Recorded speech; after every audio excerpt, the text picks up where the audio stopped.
Hello, and thanks again for taking the time to watch my video. If you haven't subscribed to the channel yet, it would mean the world to me if you could do so. Thanks. Now, the next big tournament for me is going to be Calling Hamburg on October 4th, which is in 7 days.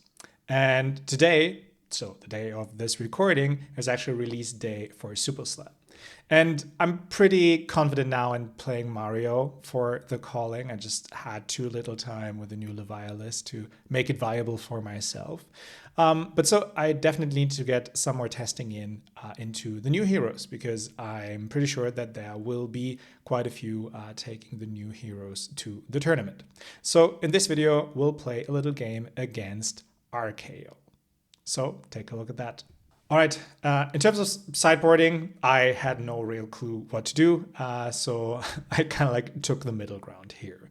Kayo decided to go first, and yeah, I mean, my hand is not crazy good at blocking, but it is definitely, or hopefully it is enough to block whatever Kayo is sending to me, as there's not much option for Kayo to put too many buffs there. So here he comes in with a Nimby, looks for a Nimblism, and here I decide to give him 7 block. I choose the Command and Conquer, the Cut from the Same Cloth, as well as the Death Touch. I think there is an option to not block with the Mark of the Black Widow, but to block with, to not block with the Command and Conquer, but block with the Mark of the Black Widow, as, I mean, with 4 cards in hand, most likely RKO, even after pitching into the ability, most likely RKO will just put some cards in their arsenal. Well, 1 card, obviously. But here I go with the Command and Conquer line. I think both is justifiable, but given I definitely want to flick a Dagger here to make space for the Chelicera, I think it's okay to use the Mark of the Black Widow here. So here I want to definitely attack with the Hunter's Clave, pitch the Surgical Extraction. I can flick the Hunter's Clave next to mark my opponent. So To the Point would come in for 4, so I can buff this Dagger to 5. And then, I mean, my opponent is marked, right? So there are 2 options. I could either play the Leave No Witnesses to threaten the arsenal, or I could play the Mark of the Black Widow. And I decide here to do that because it gives me one more option, right? Because if the Mark of the Black Widow hits, it gets go again from the mark, and I could play the Leave No Witnesses afterwards.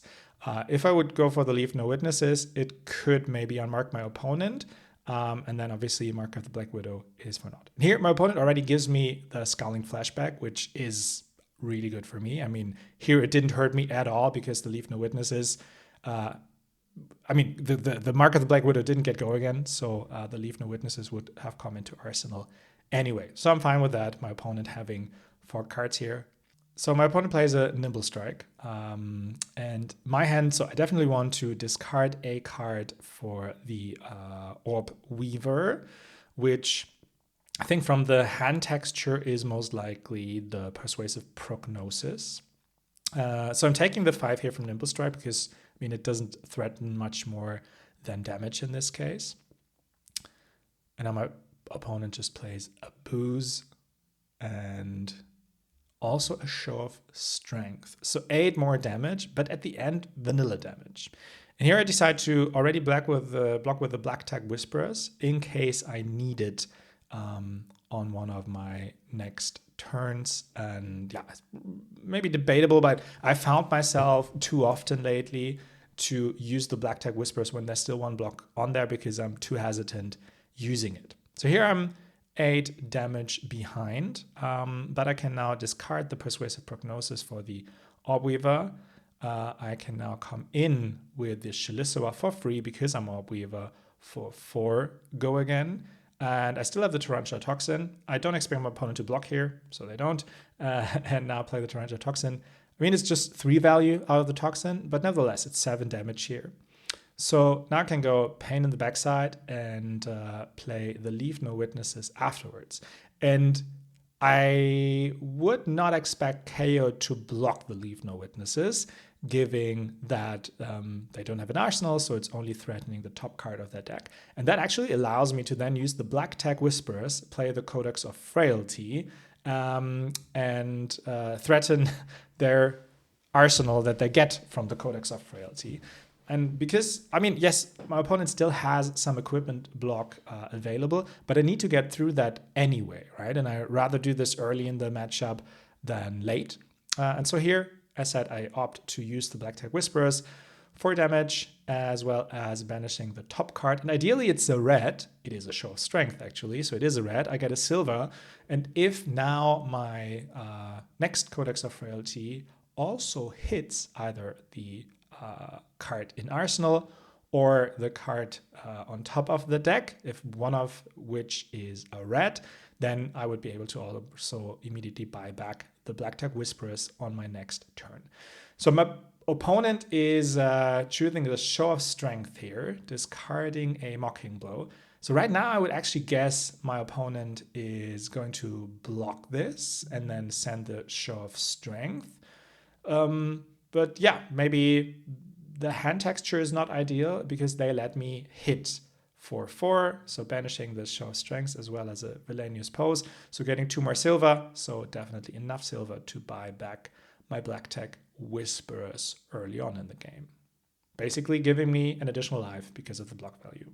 So here I get my Overcrowded into Arsenal. It's Ambush, so it's definitely not bad here. So my opponent comes in with a Mandible Claw. So it seems that, there weren't maybe not many options to block this properly. Leave no witnesses. So here I decide to use the Overcrowded, going up to 4 block value. Don't need it, but better to use it here because, I mean, I could technically still play the Codex of Frailty eventually, but don't want to do this. So buying back the Black Tag Whisperers, and here I'm using the Hunter's Clave, pitching the Persuasive Prognosis. If my opponent blocks this, I could play the Scar Tissue. In this case, I won't because he doesn't block it. So Hunter's Clave hit them for 1. Now I can come in with the Chelicera for 2 go again, and with Scar Tissue push it up to 5, and then ultimately use the Codex of Frailty for Command and Conquer. There's obviously also a line that I could take in which I use, for example, the Codex of Frailty as resource for the Command and Conquer right away and put the Scar Tissue in Arsenal, or I could have used the Scar Tissue already on the Hunter's Clave, used the Tunic resource to then come in with the Command and Conquer for 6. But because my opponent is already so low on life compared to myself, and now I'm also threatening to take their arsenal, I decided to just use my full hand and come at him with full strength. But the other plays would have definitely been an option here as well. And so my opponent plays a Sigil of Solace, so that was the other card that they had in hand. So as mentioned, there was probably not much that Kayo could have done in order to protect the Show of Strength in Arsenal. All right, so here my hand is kind of demanding me playing a Dagger, but it doesn't really allow me to use the Hunter's Clave because I don't have that many resources. I mean, I could use the Tunic resource and the Mark of the Black Widow, but that's not really ideal as well, right? It's because I can use the Chelicera. The only thing is it doesn't get go again. So I could use the Upsticks and run both, use the Obweaver Spinneret, and then use the Tunic resource to come in with a Chelicera for 12, if I'm not mistaken. That would be lethal in theory, and then I can park the Mark of the Black Widow in Arsenal for my next turn. My opponent, in the meantime, played Nimblism as well as Rotten Remains, banishing 2 cards each, if I'm not mistaken. Yes, so coming up to 9.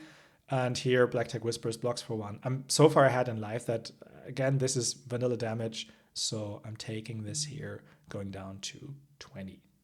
All right. So yeah, as mentioned, really pumping the Dagger here feels like the right thing to do because my opponent isn't marked. And it would be quite resource intensive for me to mark him with the Hunter's Glaive. So I just use raw numbers here, put the Mark of the Black Widow in arsenal to ideally use it next turn. Obviously also losing out on the Chelicera flick here, but again, there weren't too many other good options from my perspective here to do this. So here, I come in for 12. Here my opponent blocked quite a bit. Apex for 2, swing big, as well as a Fiddler's Green and a Sink Below. So he blocks 10 out of the 12, but with Fiddler's Green being discarded, or not discarded, but going to grave afterwards, he gets 3 more life. So he's at 1 life more than he ended the turn. And here comes another swing big for 9, because of the Mind token, obviously. I mean, I still have my Mask of Deceit, but my opponent isn't marked, so I'm not really intending to use this here right now. I do have the option to actually flick my Dagger next turn because I will pick up the point that I can park in Arsenal. So here I use the Inertia Trap because that would have been my other Arsenal target. I mean, the Inertia doesn't do anything to my opponent now, but this way I only get 6 damage. And now I can play the Mark of the Black Widow, expecting a block, to be honest. And, well, if he doesn't block, he will receive a lot of damage because I would flick the Hunter's Clave. So Mark of the Black Widow goes up to 4, allows me to play Stains of the Red back for free, going up to 7. And then, ideally, he blocks. Yeah, I can use the Tarantula Toxin to deny that 3 block. And also take a card off of the hand. Cool. So here comes the Stains of the Red back, and also the Tarantula Toxin on the big bully, yeah, not big belly, on the big bully. So coming for 7, banishing card from the hand. Oh, and they still have a Sink. So if I would not have had the Tarantula Toxin, Kayo could have blocked this out completely. But here I was able to deny some of the block value. So he takes 3, goes down to 9, and needs to banish a card from hand. And I have to pick up the point in Arsenal with which I can get back the Clave in my next turn. He's banishing a blue Wrecker-Romp. Yeah, poor Arsenal target, so definitely wants to get rid of that. Cool. And here, I mean, I do have 2 blues, so what I could do is pick up the point, use a resource from the Orbweaver Spinneret to get back the Clave. I could then use the other 2 resources to come in with a Clave for 1, ideally mark my opponent. Oh, and of course I can I can flick the Chelicera now to get 1 more life from my opponent, and then, yeah, use the Orbweaver Spinneret. I didn't use it on the pick up the point here, but now I can use it on the Hunter's Clave. Then play Orbweaver Spinneret to get back the Chelicera and use the other Orbweaver Spinneret blue for another resource for the Chelicera. And that should come in for 4 because my opponent is not marked because he blocked out that Clave hit. Because of that, I want to put the To The Point into my arsenal because only with a mark it gets the 4 value. Actually, I decided differently here. And and bringing down my opponent to 1 was actually the idea here, right? So I don't put it into arsenal, but here, I mean, I could bring down my opponent to 1, which is death to Flick Knives. Yeah, that was my thinking here, and I think that's the right call that I did here. I mean, I would have 2 To The Point in my next turn otherwise, so this is lethal one way or the other. But here, that's why I'm taking the 8 from Swing Big, and now I can play this hand however I want, right? I could use the Saber Bloodshed up front, or I just pitch into the Hunter's Clave now, and then, yeah, use one of the pumps or flick my Dagger. This is just insanely difficult to block from my opponent because I have 2 attack reactions, and so he would probably need to give me the whole hand if he wants to survive this on the first Dagger already. And so here, the match is over. Probably not a typical match because my opponent did not attack me much with the RKO ability, which at times I find kind of threatening. Here the cards aligned well for me. I think I played this occasionally in most cases. There weren't too many decisions I was opposed to now rewatching this. But let me know what are your thoughts? What could I have done better? Is there any line that you would have done differently? Let me know in the comments, and please subscribe to the channel. Take care. Bye-bye.